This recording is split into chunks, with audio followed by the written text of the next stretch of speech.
Bambi's mom, Dumbo, Littlefoot and his mom, the Fox and the Hound. Guys, we are all in touch with our emotions here at Historians of the Movies podcast. I am your host and creator, Jason Herbert, and every single week we are talking about movies and the history behind them. And this week, we're talking about Inside Out. We're talking about our very first Pixar movie this week, and that's because we have an amazing guest this week. I'm talking about Agnes Arnold-Forster. She is the author of a brand new book coming out called Nostalgia, a biography. I've been following Agnes for quite some time on Twitter right now. She is a Chancellor's Fellow at the University of Edinburgh over in the UK. And we have the absolute best conversation. She's got this book coming out about nostalgia. It's coming out in April, on April 25th. And I was fascinated with the idea of how do you write a history of an emotion? And what does that do? And then you've got this Pixar movie that everyone loves that in a lot of ways feels like a return to form for Pixar, at least it did. And of course, there's a brand new sequel coming out to that in June.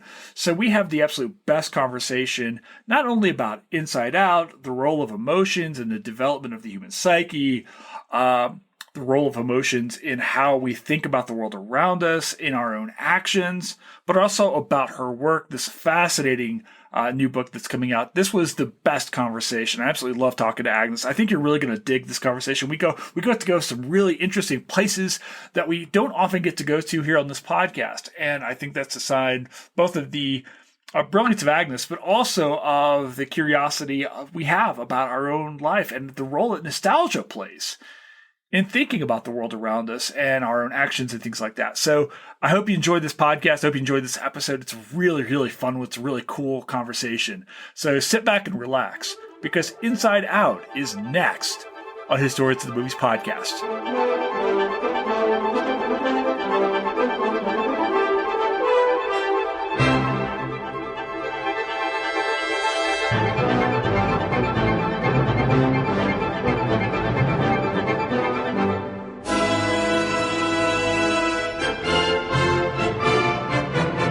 Agnes, good morning. How are you? I'm very well, thank you. Well, good afternoon, I should say. Aren't we doing this? We were just talking before we started recording, right? It's like There's a lie going on that we don't know what time it is right now. So if you're tuning in, understand that Agnes and I are very, we're not trustworthy people. I think it's probably, we're starting with a lie. So that's good.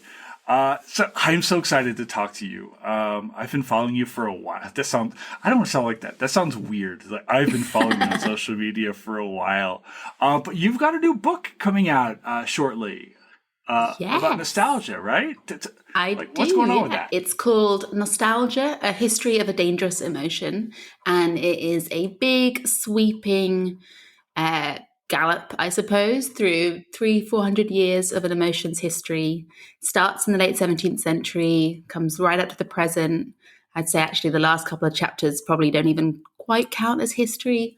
And it's not global, but it tries to be pretty geographically expansive. I kind of range around quite a lot.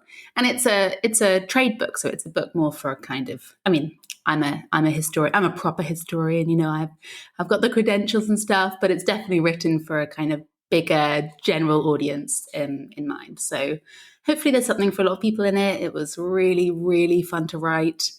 And yeah, I'm looking forward to it being out in the world and also, slightly trepidatious, but it was a fun journey to go on at the very least. Well, I'm very excited about this for a couple of different reasons. I had seen that you were writing. You were while you were writing, and you had kind of talked about the process online and things like that. So I kind of started following, and I was like, wow, this sounds really, really cool. And I reached out to you. It's like, hey, we should do a movie. It's like, let's do Inside Out. And you were like, page 6 in your book. You mentioned it. Yeah, it's right in the introduction. It's one of my favorite films. That predates the book, and also predates, I suppose, even my interest as a historian of the emotions. But it is a great explanatory device that I use in the book, and I use it quite often actually when I'm writing about the history of emotions, because a lot of people have seen it. It's an accessible film. It's great fun, and I really do think it tells us a lot about the emotions, and it tells us a lot about how some people think about the emotions, and it's a good kind of, I don't know, other side of the coin for how it's basically not quite how I think about the emotions. And so it's a good kind of counterweight to my view of the emotions world. But that doesn't make me love the film any less. It's a great film. No, I have so many questions for you. I think that like this movie kind of allows us to kind of talk about a lot about your work. I had a chance to kind of preview a little bit of it in the last few days, and I have to tell you a secret. So the trailer comes out the other day. I messaged you. It's like, oh my gosh, the trailer for the Inside Out 2. And then I looked, it's like, oh my gosh, we're recording on Sunday. And I hadn't realized that. I had gotten so carried away. I hadn't seen Inside Out until 2 days ago. Oh, no. So I felt like the student who was doing all the work like the night before was trying to get everything into my brain real fast, and which is weird because I love Disney. And this felt like, I was saying this the other day, this movie feels like a return to like the quality of Pixar films that we saw. Like, Yeah. Remember how Pixar used to be like an event? Absolutely. I can't believe you've never seen it. It's such a great film. I mean, you don't even have to be in any way interested in, anything I'm interested in to think it's just a great, like, it's such a sort of sweet and touching film. It's so emotionally, and it's so funny. Like, I think some of the funny bits in that film are some of my favorite funny bits of any film. It's just great. It's so charming. I've seen it all the time. I always watch it on planes if I'm on like a long, like, overnight trip or something. Because it's always good. It's, feel good, but also, how, I don't know whether this is universal, but I feel like it is, that if you're on a plane, you're much more likely to cry when you watch a film. And I think like Pixar, is good at that in general, and Inside Out is a real, gets you in the feels, especially when you're at high altitude. So yeah, it's one of my favorite return to. I watch it a lot. Well, speaking of crying, like we'll get to Bing Bong in a little bit, but you're absolutely right. I don't know, Agnes, if the fact that I'm now like in my mid 40s means I am less inclined to be in touch with my feelings, or I'm even more inclined with my feelings. That whole like, what is it? The male thing, like male crisis kind of thing. So not having that, but maybe I'm going to sit at home and watch a whole bunch. Like I'll start with A Bug's Life or something like that. Oh, also a great film. Oh, I love the movie. All right, so I used to work at Disney World actually. So Really? Wow. I have, yeah. I love Disney. So, all right, before we get into your book and before we get into this movie, let's introduce you to our audience and kind of go from there. So if you will, tell us about yourself, who you are, and what you're doing here. Sure. I'm a historian. Mainly I'm a historian, or rather originally I was a historian of medicine and science and healthcare.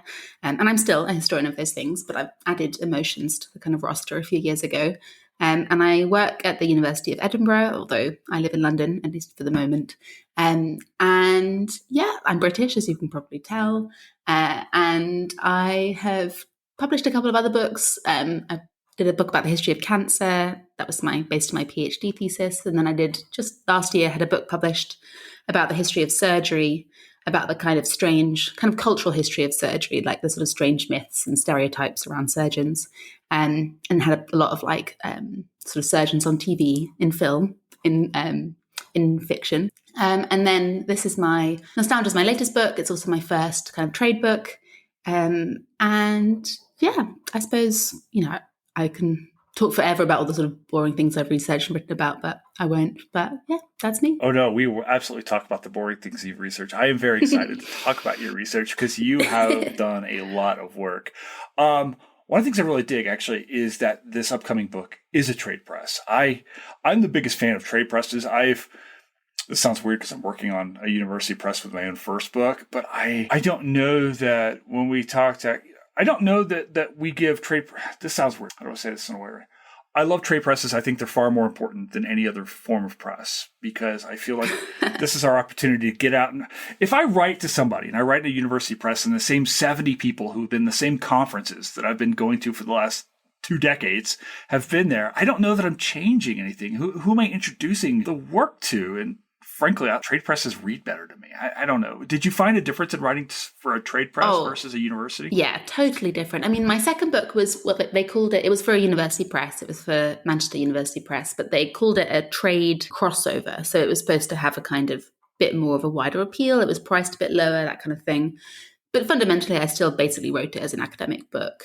And, those things, academic books, academic presses, they have their place. I'm not, and I think And for a lot of people, that's what they want to do, and that's how, and they have to do it. You know, there's still a certain requirement. I think, you know, it's very difficult, if not impossible. I mean, in the UK anyway, you can't really get permanent jobs without an academic monograph in history.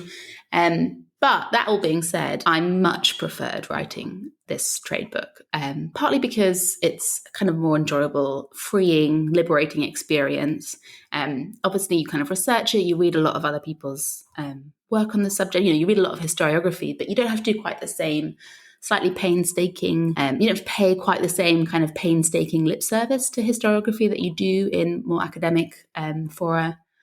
And which is, you know, again, that's the genre, you have to do that, that's fine. But it's just, there's something more kind of, I don't know, yeah, I think liberating is the right word. And I also loved being edited. So when you write an academic book, obviously you'll have an editor. But in my experience anyway, they don't really kind of get into the weeds of your writing. You know, they're not actually there to edit. You know, you get peer review and they'll make kind of general comments about the whole thing. But no one's there kind of really editing your text. At least not in my experience. I published in 2 different presses in the UK. So I imagine it's not like wholly, it's probably not just me who had that experience. But when you write a trade book, you have an editor who like actually edits kind of line by line and like really goes through and really kind of talks to you and discusses and debates with you about like, okay, well, does this chapter work? And obviously that's like, you know, a lot of work, but I loved it. It was so much fun. And it really felt great to have it felt like someone else was really invested in the text. That's awesome. I am so excited for this book to come out. For the world to be able to see it. It's coming out in June, is that correct? April, I'm sorry. This is perfect too, because of the timing of this pod and then the new movie's coming out as well. So before we get into our excitement for Inside Out 2, why Inside Out? Of all the films that we could have talked about, why this one? Why was this one resonate with you so much? Well, I think it's because it has this, you know, it really amazingly captures this model of the emotions and does it for a big general audience. Obviously, it's not a film designed to teach people about basic emotion theory, but it does teach people about basic emotion theory. And that's partly because basic emotion theory, which I'll explain what that is in a second, it's partly because basic emotion theory is kind of the common sense understanding. It's kind of how most people think of emotions. But what I think is really interesting about it is that that's not how historians of emotions tend to think about how feelings work. And so Inside Out is great partly because it sets you up really well as a historian of the emotions to kind of talk about like why our interpretation differs. But also it does all these other things, like it talks about whether you can kind of neatly categorize emotions as like positive or negative. I think Inside Out deals with that question really well. It talks about the relationship between emotions and growing up, like childhood and development. And obviously that's a big subject of psychological study, but also a big subject of historical study. And it's also just great. I mean, there's not really, I suppose that's, not a very compelling, like intellectual answer, but I just really like it. And so I like kind of, if people read my book and they're like, oh, I don't know what she's referring to with this Inside Out, maybe I'll go watch it. I'm like, okay, great. At least I've done one good thing in this world. You know, someone's done something. Someone's going to get something really good out of reading my book, even if it's not actually my book. So yeah, I like that. Are you kidding me? Your book is about to be the companion piece for Inside Out and Inside Out 2. We're gonna work out a deal with Pixar here in a bit. Yeah, I need some merch, don't I? I need to kind of get some sort of tie-in deal. Are you kidding me? There's gonna be so much swag. The thing is, like, would nostalgia merch be in like sepia tone? Is my question. Well, it's funny you said that because that was something I was really when I was talking with my publisher about how to do the front cover of the book. That was something I really didn't want. I was like, I don't want a nostalgic cover to my book about nostalgia. Because I was like, that's kind of the point of the book is that, you know, to be alert to nostalgia or to be kind of, I sort of say that the book is a rehabilitation of nostalgia. So it's not necessarily critical, but you're supposed to be skeptical. And so I didn't really want this kind of like, a sort of sepia toned, exactly kind of, the good old days kind of vibe. And so, that's the problem with nostalgia merch. It doesn't really, you need to think carefully about the visuals. I need to work on this. I've got a couple of months, so I'll get back to you at the end of April with okay, fair enough. Merch. We're about to open up our own HATM merch, so I'm trying to figure that out as well. Like, there's gonna be a whole shop of like nonsense as well. So I'm trying to figure that out. I have all these questions for you about how I didn't even know that you could write the history of emotions. So this is fascinating to me, and I want to get into that here in a little bit. Before we jump into that, we have 5 emotions in this film, and you talk a little bit about emotion theory and these basic emotions and these arguments over which are the basic emotions. Can we talk a little bit about what these emotions do? We're kind of centered around this relationship between joy and sadness, who kind of offset one another. Yeah. Can we talk a little bit about what these emotions are doing and what their roles are? Yeah. So if anyone's not seen the film, the 2 kind of main characters within a main character are joy and sadness, and they form part of a cast of, as you say, 5 emotions. There's disgust, anger, and fear. And they live in the brain of an 11-year-old girl called Riley. And she's the main character, but most of the kind of action takes place behind the scenes, kind of in her brain, in her mind. And they are kind of in a kind of like control center of Riley. And their kind of whole purpose is to keep Riley kind of ticking over and to kind of, manage her feelings, manage her kind of psyche, her personality, her sense of self. And they have these things called like islands, which are about islands of Riley's characters. So there's like Goofball Island, there's Family Island, and these are supposed to be like fundamental structures of who Riley is, and the emotions are there to kind of tend to that. And they also are involved in like memory, and so they'll have these things called core memories, where if Riley does something particularly kind of profound, she has like a kind of great day out with her parents or whatever, that'll come in as a core memory and get stored sort of deep in Riley's self. So it's a kind of like, obviously playful reconstruction of how the mind works in a child. Although we do also get glimpses that her parents also have the same 5 emotions, who are also sitting up in their brains, kind of managing them. So the idea is that like it seems from in this world that everyone has these 5 emotions, these same 5 emotions sitting up behind your eyes, doing stuff, making sure things are working and that people are relating to each other properly, and that people are, being good people or feeling good or feeling bad or whatever it may be. I kind of wondered, looking at one of the interesting dynamics I thought was like they were making very clear choices within Riley as far as the gendered dynamics of each of the emotion. They had to pick, whether joy was male, female, non-binary, anything like that. Were you picking up on that as well when you were watching that, as far as the choices being made, as far as what's representing? Absolutely. I mean, I think the thing that's like, interesting about it, well, there are obviously loads of things that are interesting about it, but joy, sadness, and disgust are all female, and then fear and anger are male, or at least, that's how they seem to read. And it's not, I suppose it's not that surprising that someone like anger would be male. That sort of fits with our stereotypes of rage, I suppose. But it's interesting to me that, disgust, I think, you kind of could have gone in one of 2 ways. But she's a bit of a background character. Definitely the 2 kind of key figures are joy and sadness. And they're kind of, the sort of tension between those 2 feelings is like, the kind of main dynamic. And they're both female. Which again, you've got like the sort of sunny disposition of joy, and you've got the like, ennui or kind of misery of sadness, and tears, obviously. These sort of like highly expressive emotions are often coded female, or very like, big feelings, I suppose, are often coded female, aren't they? But yeah, I actually haven't really thought about it a huge amount in those terms. And so it's interesting that was like something you picked up on so quickly. I suppose you've watched it much more recently than I have, although I did rewatch when we first agreed to this. I was like, I should rewatch that. Yeah, I was also trying to convince my baby to watch it with me, but he's 9 months old and so has no idea about anything and cannot at all sit through a Pixar film. I don't know what I was thinking, but I was like, oh, nice colors. But no, he got like 2 minutes in and then had enough. So. Oh my gosh, it's coming. I had, when my older son was a little boy, when he was like 2, we had to watch Cars, which is my least favorite Pixar film of all.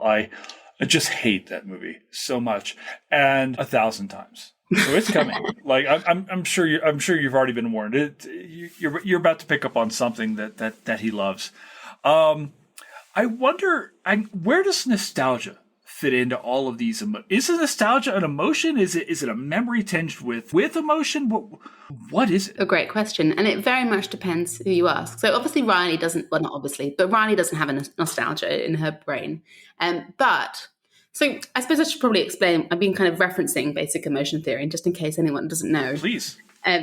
What that is kind of a way of thinking about feelings thought up by this American called Paul Ekman in the 1950s.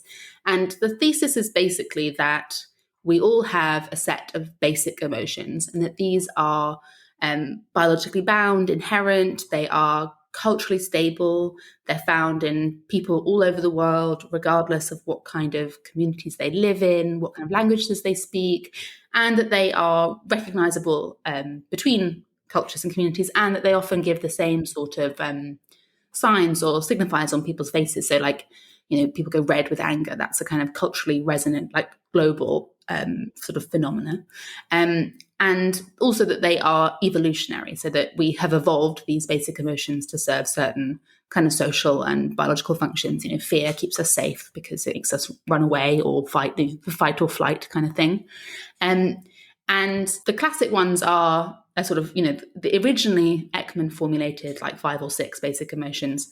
Since then, other scholars have elaborated his sort of original theories and added loads of others to the mix, like astonishment, awe, trepidation, boredom, and nostalgia. So if you ask most effective psychologists, so emotion or cognitive psychologists, so people who are interested in the science of emotions, they will mostly agree that nostalgia is, well, an emotion, but also a basic emotion, that it is something that everyone in the world feels. At some point or another, that it is, kind of fundamental to being a kind of biological human, and that it is stable, so both across time and place. And so for them, nostalgia definitely is an emotion. I've definitely had some kind of discussions and debates with people about, is it an emotion, or is it kind of a, like, as you say, is it just sort of the act of memory, or is nostalgia like something else, a kind of feeling you attach on to a memory? Like, is it, how does it kind of relate to thought? I suppose it kind of feels a bit kind of more complicated. I think it is an emotion because I think that it is more than just a memory. It is more than just like what you can call to mind when you think of a past event. It's a kind of, it's a feeling that, like, if you feel, like, for me anyway, nostalgia definitely kind of sits somewhere in the chest. I kind of feel nostalgia a bit more like physically, than it's just like, oh, I remember going, to the beach with my family when I was 5 or whatever. And so it's this kind of like, sort of nice, crunchy, textury feeling thing that sits more in the body than in the brain. And that's my, I suppose, very unscientific, although I happen to agree with the scientists' model of what an emotion is, and we both agree that nostalgia is one. Yeah, there's a romanticism to nostalgia, is there not? Absolutely, yeah. I mean, that's what I think one of the things that's interesting about Inside Out, and the kind of whole plot really of Inside Out, is them kind of figuring out. So joy is nice, right? Joy is good. Joy is a good feeling. Everyone likes joy. And then sadness is like bad. And so there's this sort of like certain way of thinking about emotions where we kind of code all of them. We kind of categorize all of them into like positives or negatives. Like, oh, they're the good feelings and there are the bad feelings. Like, and we kind of all might have a bit of an intuitive sense of like what the good ones, what the bad ones are. And in Inside Out, really the tussle is, originally the idea is that sadness is bad. We want to have as little sadness as possible. We want to keep sadness down, because when we want more joy, we want more room for joy, and joy is very like kind of frets a lot about sadness is like taking over some of her kind of space in the brain, as it were. But the resolution really of Inside Out, or one of the resolutions, is that actually you need a bit of sadness, that like sadness is a kind of good thing, and that it's not as straightforward as just having like good feelings and bad feelings, and that you need a kind of good, healthy mixture of both in order to be a kind of functioning human. Or at least you need to be a mixture of both to be a kind of adult, or kind of grow up to be a functioning human. And I think that's one of the things about nostalgia is that it gets a bad press, I would say, generally speaking. Like when we think about nostalgia in kind of political life, like especially very recently, people think it doesn't, carry with it loads of great associations. But when you talk to psychologists and when you think about the nostalgia you yourself feel, it definitely has a kind of tinge of both, right? It's bittersweet. It's both like, a longing, a wistfulness, a romanticism that can feel painful, like a sense of loss or regret. But it also can be nice to kind of wallow a bit in, the warm bath of nostalgia, and it can make people feel good. So it's one of those things as well that I think sits nicely or kind of defies any easy categorization. It is both positive and negative, and neither and both at all the same time. Yeah, I think that's maybe the power of this film is how it complicates our feelings about feelings, right? I think the initial thought is, sadness is bad. We want to avoid sadness in a very id kind of way, right? Like no, let's gravitate towards joy. And I think one of the powerful things about this film is like showing how sadness is a necessity, right? And I guess that's maybe how humans develop this emotion, how this becomes maybe a core thing, because joy's kind of awful to sadness to start. She's mean. I know. And she's very like, she also would be an absolute nightmare to be around, I think. Like, she's really turns you're just like, all right, chill out, okay? She's real Pollyanna, like kind of sort of toxic positivity. She's not good vibes, I think. And sadness isn't that fun either, but at least it would be chill if you had to hang out with sadness. You wouldn't be like exhausted all the time, which I think you definitely would be if you were spending time with joy. But yeah, I think that's one of obviously it's a film for, it's not a film for people in their 30s and 40s. It is a film for kids. And like, that's supposed to be, that's the message, isn't it? That like, it's good to feel. It's good to feel things, even if they don't always feel good. Yeah, I was, you bring up this point, like joy isn't very fun to be around, like 24/7. But neither was sadness, but neither would be fear or anger or disgust. And I think maybe that's the other thing. It's like, it's giving us this very meta commentary on how all of these pieces kind of balance one another out to form the whole, right? To form Riley, or to form my son or your son or anyone. It's just things like, hey, it's cool to feel, it's okay to feel all of these things. All of these things are composites of who you are. And they're giving this to us in a very real fashion. I did love seeing the variants of when I didn't realize this first, when we went into the dad's head and they all had the mustaches. It took me a second to realize that's where we were. I was like, yeah, Anchor is driving the boat here. So yeah. I mean that is the bits when you go into the parents' brains is definitely more of a kind of, is like very gendered. That like that whole bit when they're like not listening to anything. The mum, all the emotions in the dad's brain are just like not like tuned out of everything that the mum's saying. And then when the mum is like daydreaming about the like Brazilian boyfriend she had and stuff, that is clearly like you're playing on a sort of like gentle bit of gender stereotyping there. But yeah, I think in a lighthearted way, it's still sweet. But yeah. Well, they're giving us, we actually see nostalgia, right? Through the mom in the sepia tones with the Brazilian boyfriend. Yeah, definitely. Yeah. So they didn't name it. We watched we both watched the trailer for Inside Out 2. Sadly, no nostalgia's been added, but yet. Maybe Inside Out 3. Maybe I'll be brought on as a Oh, Inside Out 3 is when she's like 38 and going through a crisis. She's going through her first divorce, and she's like thinking about all the things she should have done. Like, I should have gone to do this, or if I'd only followed my heart and gone with Jack, the whoever, right? So I think maybe Inside Out might be a thing where we age with this series. At least I'm hoping so, because I can't wait to see how it goes. Oh my gosh, are you kidding me? Like, one of the great lines in the end of this film is like, puberty. Oh, it's probably nothing. And we yeah, plain sailing from here on out or something, isn't it? It's like, yeah, this is fine. We've got it nailed. Yeah. No, well, that is Inside Out 2, isn't it? When she's a teenager, nightmare, absolute nightmare. I have a son who is 16. I have a son who is about to be 12. Yeah, it is an absolute nightmare. Like, it's just, I mean, I love my voice, obviously, but oh my God, it is, it's a lot. Yeah, I was a terrible teenager. I put my parents through hell. Um, it's amazing to me that they've forgiven me, because they have. And yeah, so I think that doesn't bode well for for my son, who's hopefully inherited more of his father's like easygoing temperament and less of my like door slamming and like teenage rage. So yeah, we'll see. Only time will tell. We'll do a check in in about say 14 years and just we'll see how it double goes. as we come back to like the greatest hits of this. One of the interesting things, you brought this up a little bit earlier, and you talk about this in the book as well. This idea is like, and I had never even considered this, the idea about emotions being universal across cultures, or that some cultures don't have emotions and things like that. Can you speak to a little bit about that as well?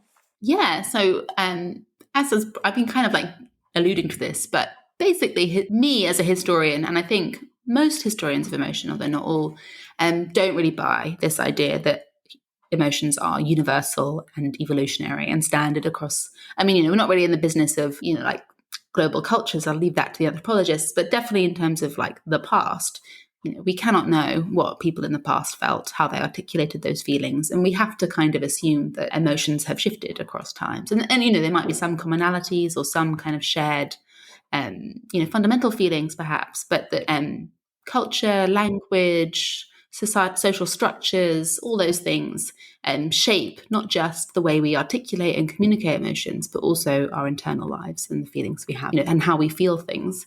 And I think we've got I think that's a kind of reasonable guess, I suppose, partly because we do know there is a lot of kind of anthropological research that suggests that emotions aren't standard across cultures. So I write a bit about this in my book, but this isn't my area of expertise. But so I write a bit about a historian called Thomas Dixon, who's here in the UK. He's worked a lot on the history of anger. And he writes about how there are communities, and again, he's sort of working with other people's research, but that there are communities in the Arctic, so Inuit communities, who don't have a term for anger. And anthropological research into those communities have found that they don't experience anger either. And anger is supposed to be, as Inside Out tells us, one of the kind of core, fundamental, basic emotions. It's supposed to be something that we all have. But even if something like that, something so core and supposedly fundamental, if that's not universal across time and place, then nostalgia surely is also more, varied. And we know that different languages don't have exact cognate terms for nostalgia, and we know that some other languages have kind of similar concepts, or some other cultures will have kind of parallel or emotions that seem to share quite a lot with nostalgia, but aren't exactly the same. And I think that's one of the things that I find so compelling about writing a history of an emotion, is looking at how that emotion will have changed over time and in response to what social, cultural, or political or historical forces. And that's the thing that's, so interesting to me, is like not just kind of mining the past for how we feel now, but also looking at how have we got to where we've got, I suppose, how is that feeling transformed, and nostalgia has gone on quite a journey. So it's particularly easy one in some ways to write about. All right, I want to ask you, as we get nostalgic about this movie, I don't know, what are memories? Now we're gonna complicate our own discussion. What are your favorite parts of this film? When you were watching this, when you were you were eager to say, yeah, let's absolutely talk about this. This movie is front and center in your book. What are your favorite parts of this film? What do you find that you relate to, that you really like what they're doing? My favorite part of the book, my favorite part of the film is the bit where, so they have, I mentioned before, they're like memories. So all these memories get stored in Riley's brain, and these little kind of orbs, glowing orbs, and they all get stacked up. And there's a bit where these people are going around, these like cleaners are going around in the deep memory bit of Riley's brain, sucking up all the memories that they don't think she's going to need. And they suck up all of her, they suck up like all of the presidents apart from like Abe Lincoln. They like suck up, all of this, all these phone numbers apart from like one from her like childhood friend or whatever. And they do this, and they also suck up like all this like useful stuff basically, but then they leave this jingle that just kind of then plagues the rest of the film. And I just thought that was so funny. It's not particularly profound favorite bit, but it's just like so good. And my own memory is terrible. It's got like worse and worse. I'm like not a good, don't have great recall. And so I was like, yes, I feel, yeah, I was like, oh yeah, I can remember my like landline phone number from when I was 6, but I can't remember anything like actually useful, like, or who am I supposed to email, or like, what my plans are for the coming week. And so, yeah, I really enjoyed that. And I like the idea that there is someone going around in my brain hoovering up stuff, because then at least it's not my fault. Oh my gosh, I worry all the time that I've got like early onset Alzheimer's because I can't remember. People ask me about HATM and they're like, well, what movie did you do last week? And I sit here and I go, I don't know. Like, that was 3 days ago or something like that. However, if you ask me about something that happened in Florida in 1765, oh yeah, I can tell you I can tell you the time and temperature, of like a given Wednesday, So it's a maddening thing for me as a historian. Like I could remember all this old stuff. I can't begin to tell you what I did last week. I think it's a very like kind of it's a kind of common like model, I suppose, for thinking about memory, is that you need to like free up space on the hard drive to like get new stuff in. Yeah. And if your hard drive is just like backed up with loads of old shit, then like you're never going to have to get any of that new things. Like I could talk, I know all of this stuff about like, my PhD, some 19th century cancer, like all this stuff about like, some random obscure doctor in 1860s London or whatever, his name, his wife's name, all this. But I'm never going to use that again. And yet, I can't seem to get it loose. I need to free up some real estate for some useful things. But oh my gosh, I feel the exact same way because I use that model the entire time. I'm literally pushing things out of my brain as I'm pushing, but I can't choose what I want to remember. No. So that's a maddening thing. You're absolutely, it's so funny. The parts of this film that drove you nuts, were there parts that made you that were maddening to you? Were the things that you wanted to see? I don't know. I just loved it. I mean, I do think I do think that I don't find it frustrating, but it puts across this model of emotions that I think is kind of reductive, I suppose, because it's a kid film. Can't be that's very tedious and academic of you to be like, how dare you not have but I do wish that it had a bit more of a kind of, I just think I suppose it's more that I think it just confirms what everybody thinks. And I'd love there to be other kind of bits of popular culture out there that deal with these sorts of alternative models of emotion, so that people can get a bit more of a range of views sort of injected into them. But I think it's a pretty perfect film. I just really, really love it. It's so good. And I think I'm expecting, because we've seen the trailer for Inside Out 2, the introduction of new emotions. And I'm kind of wondering if as Riley becomes older and more self-aware and more aware of the world around her, that we'll see kind of the development of more complex feelings about those worlds around her. Maybe that's where we'll get that. Yeah. I mean, they're getting in, one of the ones that they're getting in is anxiety. And that will be, I mean, that felt that felt a bit close to the bone. Very near, dear to the heart. Yeah. But that's an interesting one as well. That's one of those emotions as well that like historians think is a kind of relatively recent phenomenon, like because it seems so tied up, especially like anxiety and stress, they're kind of such products of like the kind of hectic pace of life, the way we kind of interact and articulate and medicate those things as well. That is, obviously, not to say that people didn't feel a sense of trepidation or worry in a kind of, pre-modern world, but that those things were articulated and conceptualized very differently. And so that probably then shaped the way they were experienced as well. And so, I think it'll be interesting to see, we could do this again when someone else writes. I'm sure someone's written a book, A History of Anxiety, that you should bring them on and get them to chat about Inside Out too. And I'll come along and just, listen. Oh, listen, historians are obviously drawn to anxiety because of the historical job market. Are you kidding me? So that, so there's, all we have to do is hop on Twitter and we can see anxiety in its fullest expression. Dread. Yeah. Oh my gosh. All right. I have to ask you, because I was watching this and enjoying the film, thinking, oh my gosh, I really love this movie. It clips along. You're done in 95 minutes, which is beautiful for me because I have to watch so many movies now. I was not prepared for the discussion about Bing Bong.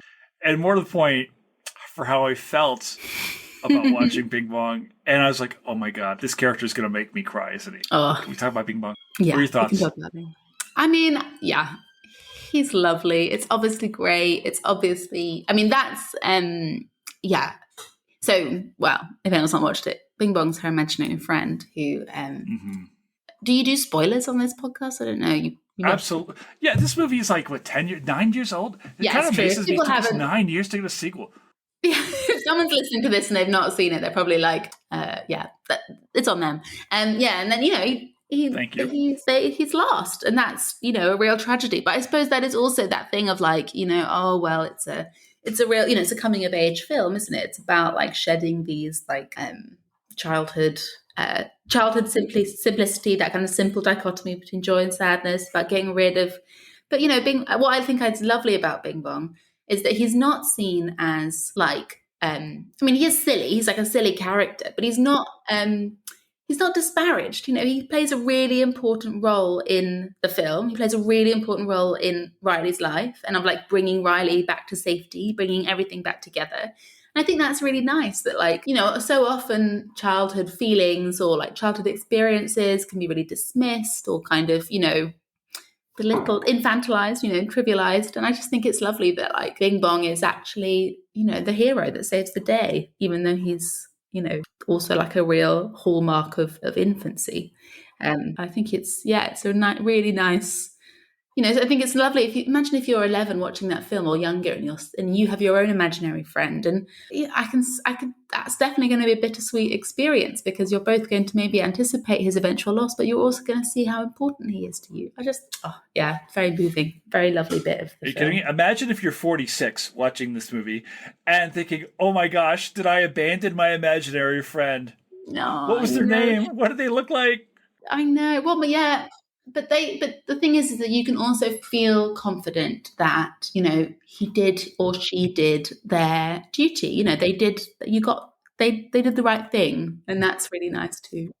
Oh yeah, I mean, if we're gonna go to like these next levels, it's almost like the imaginary friend serves this role to get you socially to the next level. Yeah, definitely. I mean that's also like, what all of these emotions are about really, is that they're all about like kind of social interaction. And you've got an imaginary friend, you're like practicing all of those like social interactions, prepping you for this terrifying world of teenagedom and adolescence where you have to like actually navigate like other humans, which is, done with mixed success, I would say, in most teenage people's lives, and definitely my own teenage years.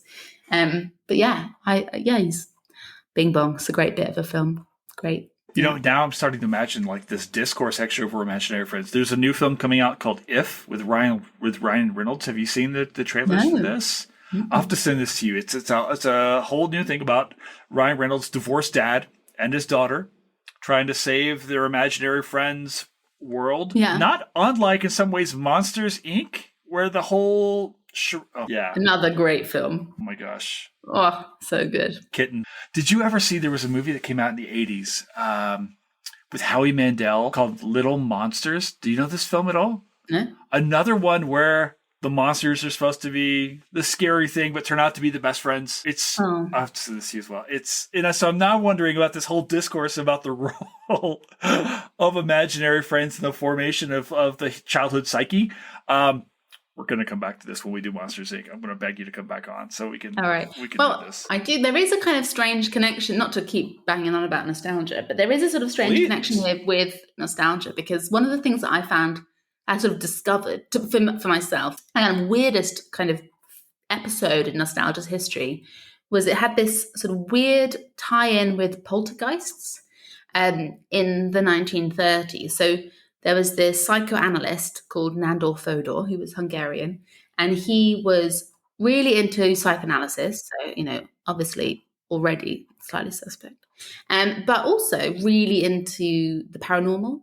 And he thought that you could build a new academic discipline that kind of blended the two things together. And he wasn't alone in thinking this, but he basically thought that poltergeists were kind of like imaginary friends, that they were mostly seen by young people, like kids and adolescents, and that they were kind of a projection of the psyche outwards, that like that something had gone wrong, something had kind of like, there'd been some sort of emotional aberration, and they weren't adjusting to adult or like growing up very well. And so they kind of externalized their psyche, and they kind of invented these poltergeists, which kind of are like imaginary friends that speak to them and do stuff. And, and he thought that nostalgia was basically very similar, that only kind of slightly defective people, or people who weren't managing their feelings very well, or weren't managing growing up very well, especially people who were like kind of struggling to like, cut the apron strings. People who felt like couldn't really leave the family home. They were the people who were like the chronic nostalgics, the really like prone to nostalgia, and they were pretty like both sort of, they didn't have any, they weren't emotionally all together. They weren't kind of developing emotionally normally. That nostalgia is like a slightly suspect emotion to be having any like large doses. So nostalgia, poltergeists, and imaginary friends, all bad signs for someone's like psychological life, and also all kind of the same things, and all kind of emerge around the same sort of time, like childhood, early adolescence, which is kind of weird, but you do sort of still get little echoes of that kind of quite disparaging view of nostalgia kind of around today. That intellectual, progressive people, smart people aren't nostalgic. I think there's still that kind of slight implication in sometimes when people write about it, even now, although they don't know anything about Nandor Fodor, they haven't necessarily read his work. But I think there is still that little bit flying around, in sort of the New York Times discourse around Trump voters, for example. You get it a little bit. But that was weird. I thought that was strange. He has this whole like kind of very strange set of theories. I mean, that's one of the best things though about being a historian of anything, but of kind of science and medicine and stuff, is that such weird stuff. People come up with have such wild ideas, and not all of it lasts, but it's always really good to kind of get stuck into it. Well, I actually want to dive in on nostalgia. I'm going to come back to nostalgia even more here, because I'm fascinated with the idea of like writing the history of an emotion, but you're doing more in this book than say just writing the history of emotion. You're really kind of using this emotion as a vehicle in a lot of ways, as a lens to kind of talk about, a lot of different aspects as far as like society or regret, dislocation, work and industry, like politics and fear and anxiety. Like, how do you use an emotion to write about these things? I am fascinated how you took this thing and used it as this mechanism to understand other things. Like, how does that happen? Great question. Well, so nostalgia is a great emotion to do this with, because it has changed so much. So, as I'm sure lots of people know, the term was coined in 1688 by a Swiss physician called Johannes Hofer, and it basically was, for him and for his kind of fellow physicians, a disease, and a disease that had the capacity to kill people. So it wasn't just an emotion, but it was a diagnosis. And it was also quite different to the emotion we now know and love. Nostalgia now, obviously, is a kind of longing, regret, wistful feeling about a past time, so like your childhood or something else. Whereas in the 17th century, nostalgia was a kind of like pathological homesickness. So it was a place-based emotion, or a place-based sickness. And he first identified it specifically in mercenaries, so soldiers who'd been sent away from home to fight abroad, in domestic servants, so people, again, who'd been sent away from home to work elsewhere, and in university students, so anyone who'd, again, left home and gone and studied somewhere else. And he thought it was incredibly concerning disease, had been really understudied, not been taken seriously by the medical community. And he had all of these sorts of theories about its causes, its characteristics, possible cures. But fundamentally, the only way to cure nostalgia at this point was to send people back home. Like, you couldn't, most people wouldn't survive unless they returned home. And it kind of stays, it has some interesting twists and turns, but basically it stays like this until the beginning of the 20th century. And then at the beginning of the 20th century, it slowly mutates, morphs into this thing we now know it to be. And in the process sheds a lot of its, it sheds a lot of its threat, it's sort of, existential threat, I suppose. But it retains, I think, some of that kind of worrying. This is why the book is called A History of a Dangerous Emotion, because was literally dangerous, and then now it has other kinds of more subtle and more diffuse, but still has an element of danger to it, which is always fun. And I think the thing that I was trying to get at in the book, or trying to kind of do with the book, is to think, okay, well, why did nostalgia change like that? What was it responding to? What shaped it? And then, in turn, what did nostalgia do to the world? So what did people's experience? So this is, you think of an emotion as as internal, individual, that you're kind of looking in on your own feelings. Like, why would that be something that would necessarily be a historical agent? Like, it seems sort of like a weird exercise in like, like, oh, well, we can, it still seems a bit sort of silly in some ways to say like, oh, well, we can explain the French Revolution because of all the rage that was going on. I think that would be a reductive argument. So I don't make that argument. And the book is fundamentally not an exercise in trying to kind of psychobiography. So I'm not about saying like, well, this guy in 1767 or whatever, he was nostalgic and that made him do X, Y, Z. Like, that's not what this book is about, because I think we can't know that, right? We can't know actually how people felt. But what we can do is look at how people instrumentalized nostalgia as a way of justifying certain approaches to things, about how they used it to kind of analyze the world and think about, what was going on. So one of the examples I write a bit about in the book, and this is the kind of most of the book is quite lighthearted, right? And this is like very much not a lighthearted bit of the book, where I write about nostalgia amongst the enslaved. So people who were captured in West Africa, transported across to the Americas into slavery. And nostalgia was a very common diagnosis made among the enslaved. So it was seen as an explanation for why a lot of enslaved people took their own lives, both in transit, but also when they arrived in the Americas. And, in some ways it can feel very flippant. As a modern reader, you might read that and be like, that feels very flippant, that people were sort of diagnosing, saying, oh, well, they were succumbing to nostalgia. But obviously it carried a different kind of weight and severity then. And what's interesting to me is both some people who are writing about white, European mostly, some American physicians who were writing about this kind of epidemic of nostalgia in this context were doing it because they were saying, they were doing it because they were abolitionists. And they said, look, this is evidence of complex emotion. This is evidence that, and especially since nostalgia had first been diagnosed as something, or first been conceptualized, something that seemed to predominate in Switzerland, in Austria, in France, a product of it's a rarefied European emotion, right? It's something that is like, and so then if you are drawing commonality between the experiences of people in Europe and the people who were sold into chattel slavery, that is an indicator that they were trying to paint a more positive, nuanced, in-depth view of the inner lives, the interiority of people of color at a time when often that interiority was minimized. But then you also have people who see nostalgia, this epidemic of nostalgia, as an economic problem, and saying, okay, well, if nostalgia is deadly, we are losing a lot of our stock through this emotion. This is really bad. How can we think more carefully and critically about, how can we correct this problem, not for their sake, but for our sake as capitalists, as slave traders? And that, I think, is an indicator of both like how an emotion can be, how a kind of category can be deployed to different ends, but also fascinating insight into how different, how emotions and diseases can be used to underscore and also complicate social and racial and political hierarchies.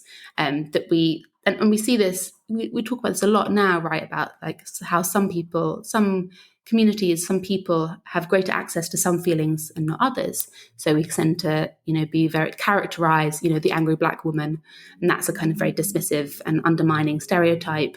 And that some, white men have more kind of access in some ways to like rage or stridency, that doesn't diminish them in the same way that it might undermine the claims of a woman, or particularly a woman of color. And I think that, nostalgia also can do that sort of hierarchizing or something, I don't know. And that is a big part of the book, is looking at how, not so much how emotions are felt, but how they are instrumentalized, and how narratives around emotions can kind of lay into very familiar or complicate or nuanced, very familiar stories about history and take us in a slightly different direction. As you're talking, and I'm thinking about my own experiences. I've moved around a lot as an adult, and I left Kentucky, where I'm from originally, when I was 20, 21 years old, for very real reasons. It was very small town, very conservative, very religious. I'm none of those things. And the longer I'm away from Kentucky, and I find myself in some ways fighting off the ill effects of nostalgia in some ways, because I will start to fantasize or romanticize about how good life was in Kentucky, about the summers I spent there, and all these. And I wonder, Agnes, if there's in the contemporary context about selective memory and its role in forming nostalgia, because I think about my grandfather, who I loved dearly, and then I go home back to Kentucky.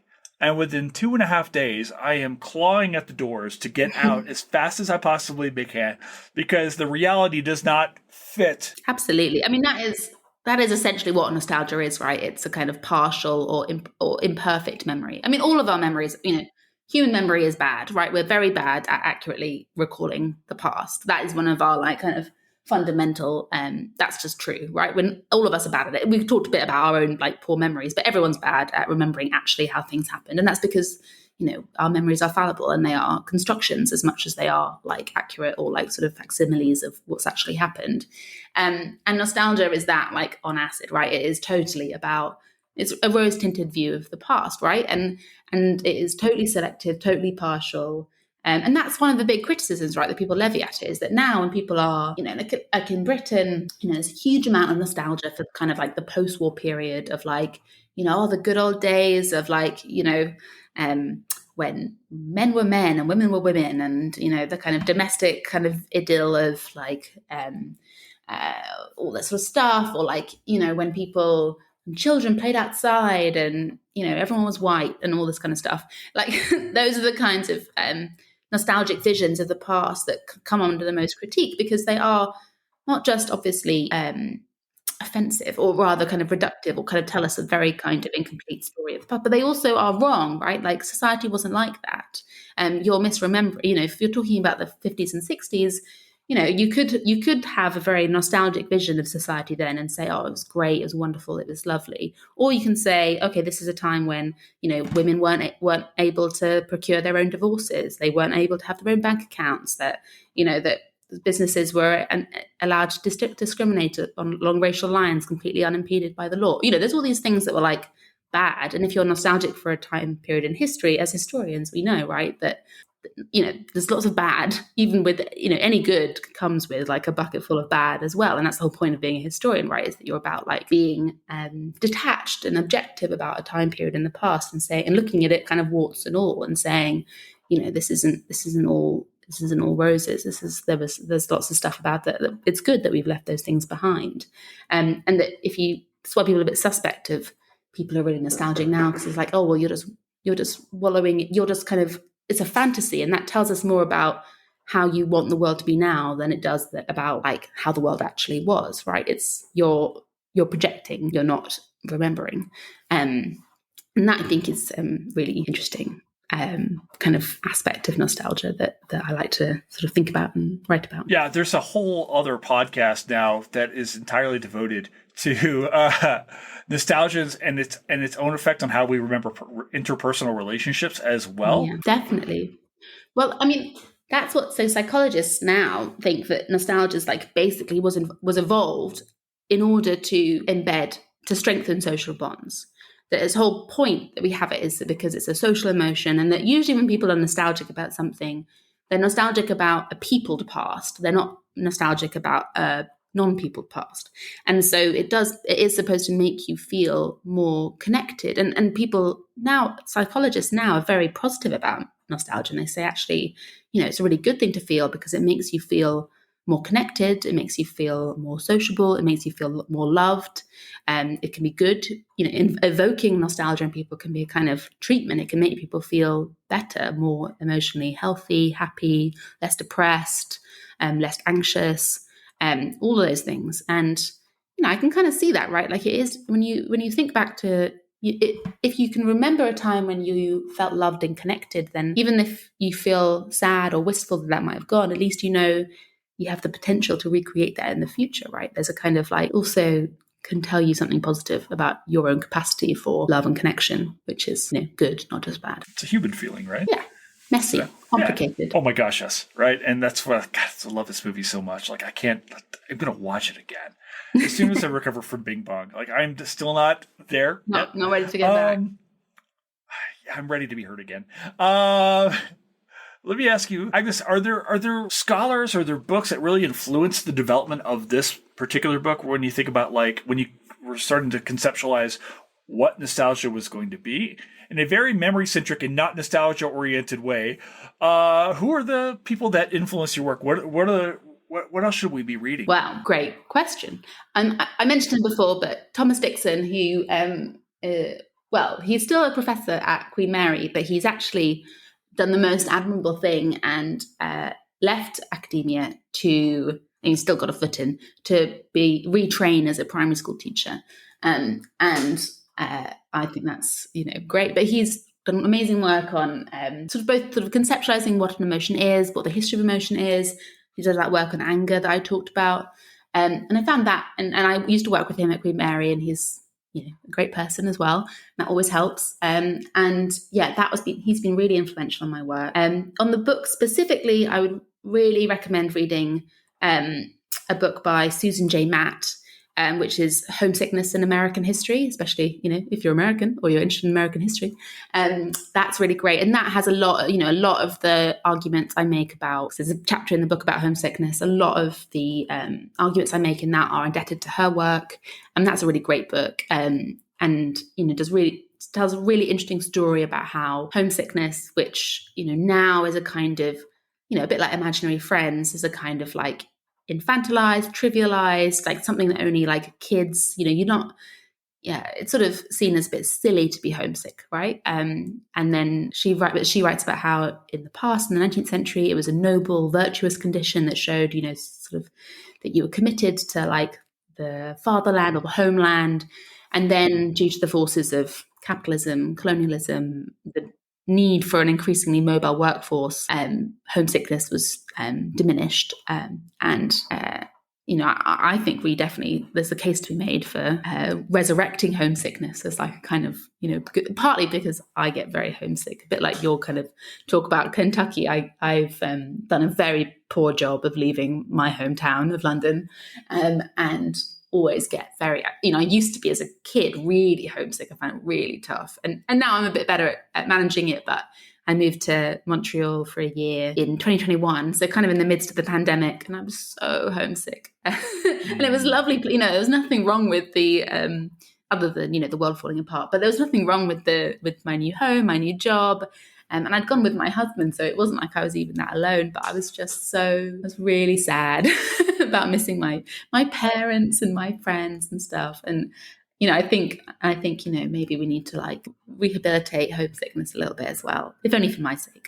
We were just talking before we went on the air how eager I am to return to Florida, right? And the second I get home, I will start complaining about the heat, the bugs, the humidity, the traffic, the people from Jersey, everything, so there with you. And I feel though about London, like, because I really, I'm very committed.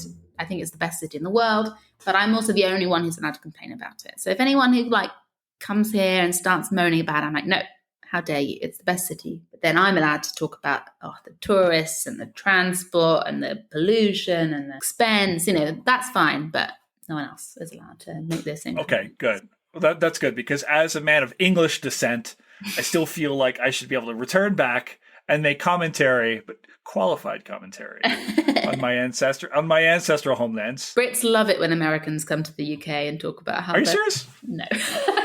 Oh no! It's like I didn't choose to leave. It was my ancestors. I'm sorry. Brits are really horrible and rude. I'm really sorry, but they will be. They won't say anything to your face. They'll be very nice to your face. That's fine. But behind your back, they'll be like, "These Americans." That's the vibe. I love Americans. You won't hear it from me. But I have a homesickness towards England. I'm just saying, it's not grounded. So now you're gonna be like, this guy, he's awful. No, I I think that's very common, actually, though, is that thing of like, Really? people do feel a kind of weird, that feeling of being homesick for a place you've never been, or being nostalgic for a time you never Yeah. actually lived in is very common. There's a bit in, sorry, again, the book, where I look at, there's a living history museum in England called Blist's Hill, which is it's supposed to be like an 1890s town that they've reconstructed, and you can go and visit it and go in the shops, and a bit like kind of colonial Williamsburg or like a Renaissance fair, that kind of thing. And it was really interesting. I went through all of the reviews on TripAdvisor of this place, and all these people. So it's 1890s, right? And all these people are like, oh, it made me feel so nostalgic. Oh, the good old days. Oh, made me think about my childhood. I'm like, none of you people are 120. So there's no way you could have you can't remember this. And yet people still feel, and the same, I also did a little look at, do you know Medieval Times? Oh, yes. There's one in Orlando. Yeah. I think that's the first one, maybe. The first American one was in Orlando. Anyway. There were medieval times outside the US? It was originated in Spain. The first medieval times, were in Benidorm and Malaga, I think. And then they were like, okay, well, this is going to work better for an American audience. And then obviously it did. And I think there's one in Toronto. So there's a Canadian outpost as well. Okay. But yeah, it's obviously an American. I've never been, but I know all about it. And they, all the similar, like those are the reviews of it, are like, oh, I feel so nostalgic. Everyone I get called lady and lord and all this sort of stuff. I'm like, you're nostalgic for the medieval, a kind of pastiche of the medieval period. Like, you're American. It's so weird. I know. It's like absolutely bizarre. And I think that is. I mean, it's a common. And I also felt it so much as a child. I mean, one of the big motivations for writing this book is that I am a terrible nostalgic.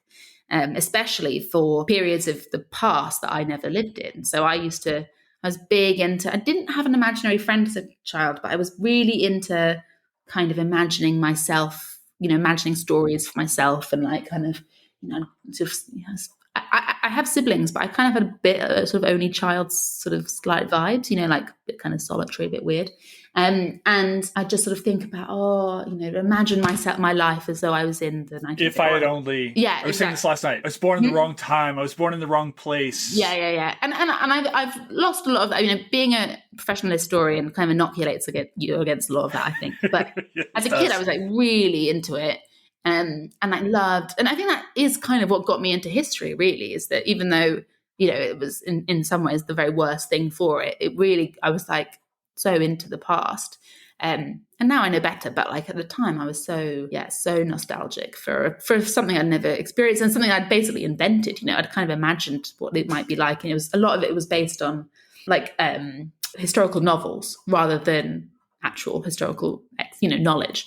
I was really into Georgette Heyer, the kind of, like what's it called? Not Renaissance, the kind of Bridgerton era, right. Georgian era. There we go. Oh my gosh, romance fiction. Basically, I was really into that. Please, like you're talking to the man who is the most unlikely Downton Abbey fan in the entire world. Oh yeah. Well, if you're keen on England, it's real. It's like real concentrated, like. English nostalgia, I suppose. I mean, there's a lot of nostalgia in the fandom for Downton Abbey, I think. Well, I'm told they love Americans who come over and claim their ancestry. So, there's that. And you answered this great question that I had, actually, which is I wonder if it's nostalgia that draws so many of us into history as a profession. Or so many listeners who just, casually like listening to history or things like that. Like I always say that everyone's a historian of their own life's experience, but I wonder the role of this imagined reality that draws us in. I'm sure there's lots of historians listening who'd be like, no, I'd never be nostalgic. How dare you? They're wrong. But I think that, I do think that it is an incredibly powerful feeling. And I think that, it does. And I also think that, I absolutely think that it is it's a very powerful allure for people interested in kind of non-professional or non-academic forms of like history making and history play, like reenactments and Renaissance fairs and living history museums and the heritage industry in general. I think nostalgia is a big part of that world.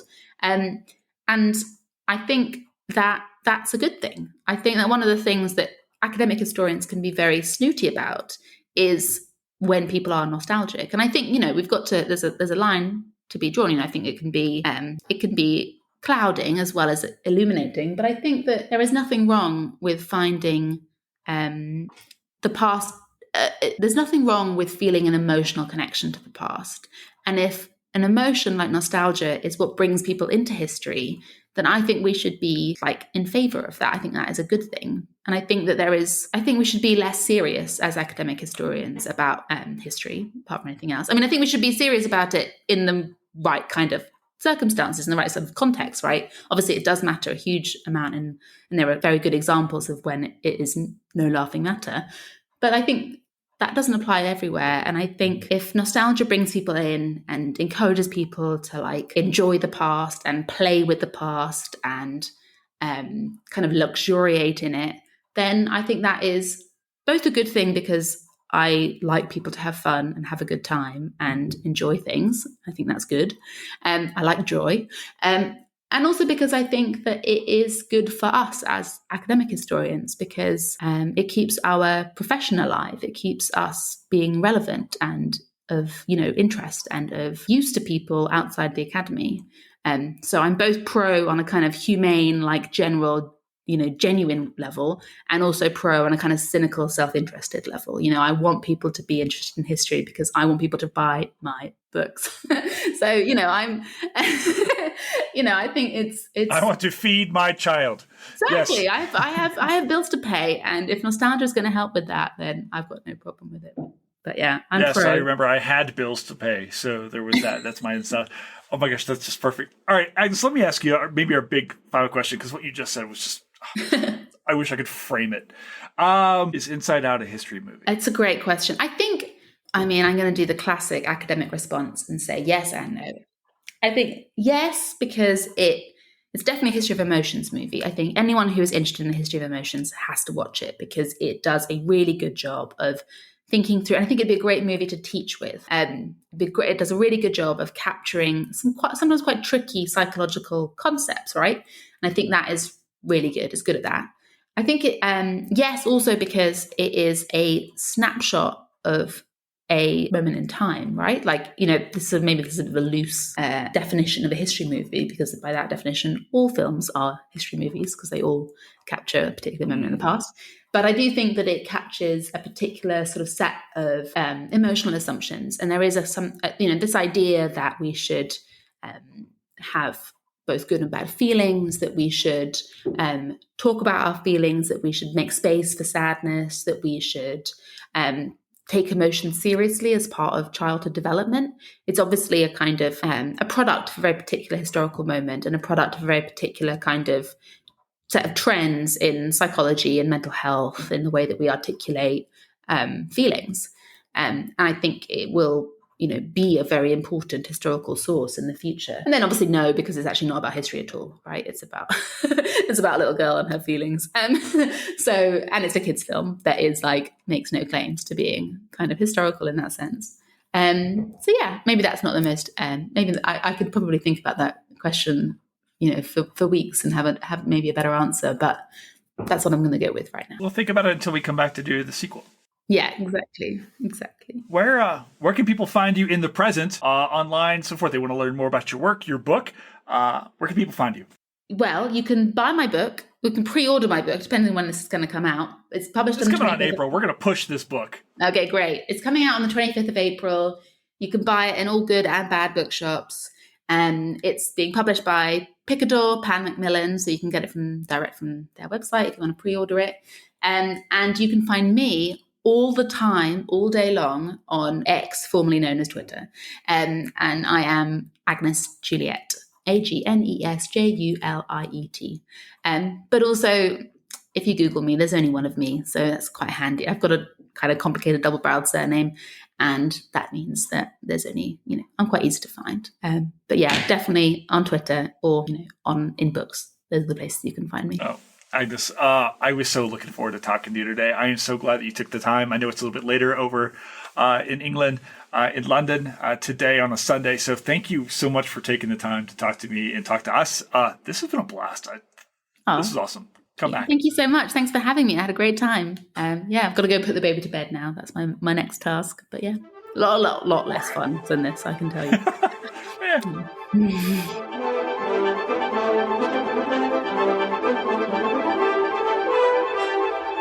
And that's a wrap here at Historians of the Movies podcast. Thank you so much to our guest, Agnes Arnold-Forster. Agnes, you were the coolest person. I loved talking to you today. You were absolutely amazing. Please come back on the pod as soon as you possibly can. This was such a cool conversation. Thank you, of course, to our producer, Fletcher Powell, for making this show happen, for doing the work and all that to bring this to you guys. And of course, as always, thank you to everybody who is listening to this right now, who has continued to listen to this pod for the last almost a year and a half now as we've launched this out, who continues to share this, leaving comments on Spotify, on Apple Podcasts, listening to the Substack.